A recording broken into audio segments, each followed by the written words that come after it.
sommes très satisfaits de cette modalité de collaboration, cette modalité de collaboration innovante avec le gouvernement d'Haïti. C'est une modalité de collaboration qui nous permet l'utilisation des moyens de l'État pour la réalisation des travaux, surtout des travaux d'infrastructure, dans des zones normalement isolées du pays. Et ça renforce la présence de l'État dans le territoire et ça aussi permet de faire les choses de manière plus efficiente en tant qu'on utilise des moyens personnels et matériels de l'État. Il faut dire que dans cette modalité de travail, la ville paye pour les résultats accomplis du travail. Ça veut dire pour les kilomètres de courage des rivières, ça veut dire pour le reprofilage, ça veut dire pour les travaux dans les routes. Et dans certains cas, on a payé aussi, on va payer pour des moyens, mais c'est en tout cas relativement exceptionnel. L'idée, c'est en plus payer des coûts unitaires qu'on a accordés avec le gouvernement, et ces coûts unitaires reflètent seulement les coûts variables de l'opération. Ça veut dire qu'on paye pour les combustibles, on paye pour les per diem des travailleurs de l'État, on paye pour des matériaux. Mais on ne paye pas pour d'autres choses, on ne paye pas pour des salaires et normalement on ne paye pas aussi pour l'achat des équipements.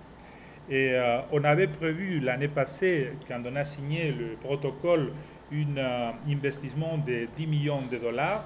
Et à ce moment, les ressources engagées pour la caravane excèdent ce montant. On arrive à 15 millions de dollars engagés pour la caravane.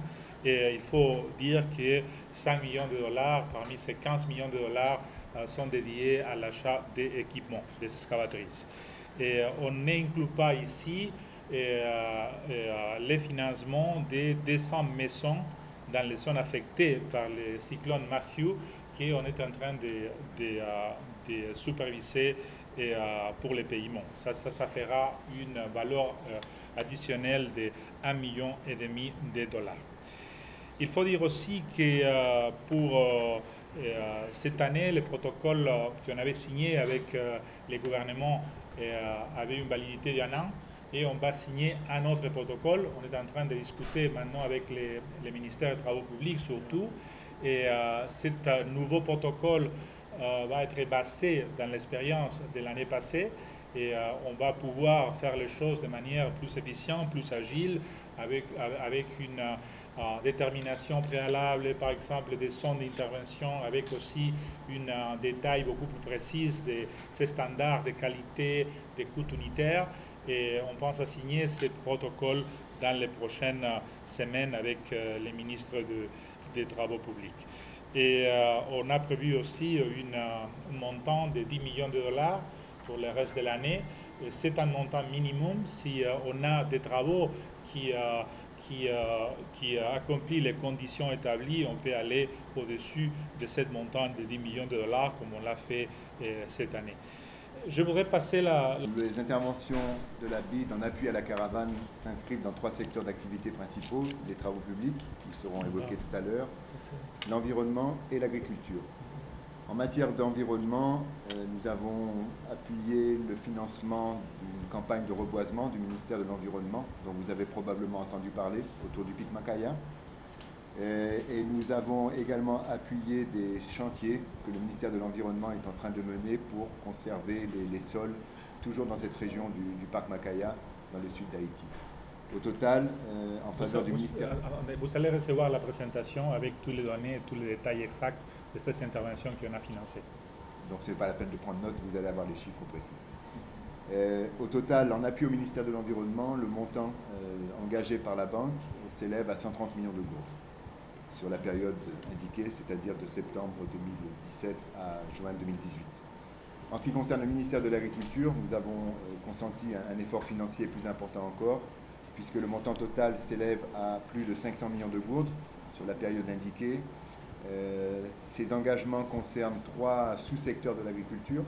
Le premier, c'est la conservation, la protection des infrastructures en aval, des routes, des périmètres irrigués, à travers des travaux de protection de berges, des travaux d'aménagement de ravines, qui sont mis en œuvre donc directement par le ministère de l'Agriculture dans le cadre de travaux en régie. Ça inclut également du curage de canaux pour faciliter l'irrigation et augmenter la productivité des périmètres irrigués. Le deuxième sous-secteur, c'est l'acquisition d'équipements pour les pêcheurs, dans le cadre à la fois caravane et post-mature, recapitalisation post-mature. Nous avons appuyé les efforts du gouvernement de doter certaines communautés de pêcheurs de bateaux et moteurs pour qu'ils puissent reprendre au plus vite les activités après le passage du cyclone. Et donc les travaux préliminaires ont été effectués juste après Mathieu et l'acquisition finale des équipements a eu lieu juste au début du deuxième semestre de l'an dernier. Le troisième sous-secteur, c'est la protection sanitaire en général. Nous contribuons à l'achat de vaccins par le gouvernement, par le ministère de l'Agriculture, en particulier pour lutter contre la peste qui affecte les cochons, qui s'appelle la maladie de Téchène. Et nous sommes engagés à financer une campagne de dératisation dans l'Artibonite, à cofinancer avec le gouvernement une campagne de dératisation dans l'Artibonite, puisque, comme vous le savez, il y a en ce moment une invasion qui est récurrente, mais qui est très forte en ce moment, de rats qui dévastent les plantations des agriculteurs dans la vallée. Enfin, je mets ça pour faire le lien avec la présentation de mon collègue Raphaël.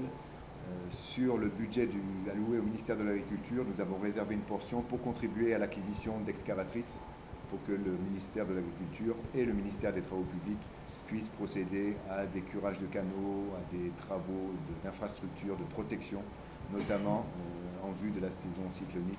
Le secteur des transports va participer aussi à l'achat d'excavatrices, donc pour un total de 3 millions de dollars. Nous avons déjà remboursé des travaux pour un montant global de plus de 2 millions de dollars, donc principalement pour des travaux de reprofilage dans 3 départements du Sud, donc Sud, Nip et Grand'Anse.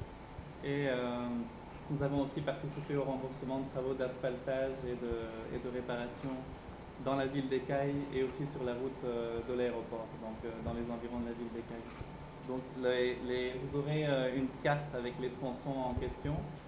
C'est principalement 4 tronçons dans le sud, donc Carrefour Charles Corail, où on a participé au remboursement de 7 km de reprofilage. Carrefour Avocats Pestel, 11 km de reprofilage. Baradère Cavaillon, 23 km. Cans-Maniche, c'est 4,7 km de reprofilage également. Et pour ce qui est de la partie asphaltage, donc dans la ville d'Écailles et aussi sur la route de l'aéroport, on totalise 6,5 km. Donc, je voulais parler un petit peu, en plus des projets, de la philosophie un peu du premier protocole qu'on a signé en juillet dernier. Donc l'idée, c'est vraiment de participer au remboursement d'une partie des travaux. Donc le protocole définit clairement le mécanisme. Donc on reçoit une liste identifiée des tronçons par le ministère, que l'on va valider nous-mêmes, l'équipe de la BID, avec le ministère. On identifie les travaux à réaliser, et on donne notre accord sur certains tronçons. Ensuite, les travaux sont réalisés. Une fois que ceux-ci sont terminés, on reçoit une demande de remboursement et on va vérifier que la qualité est conforme à la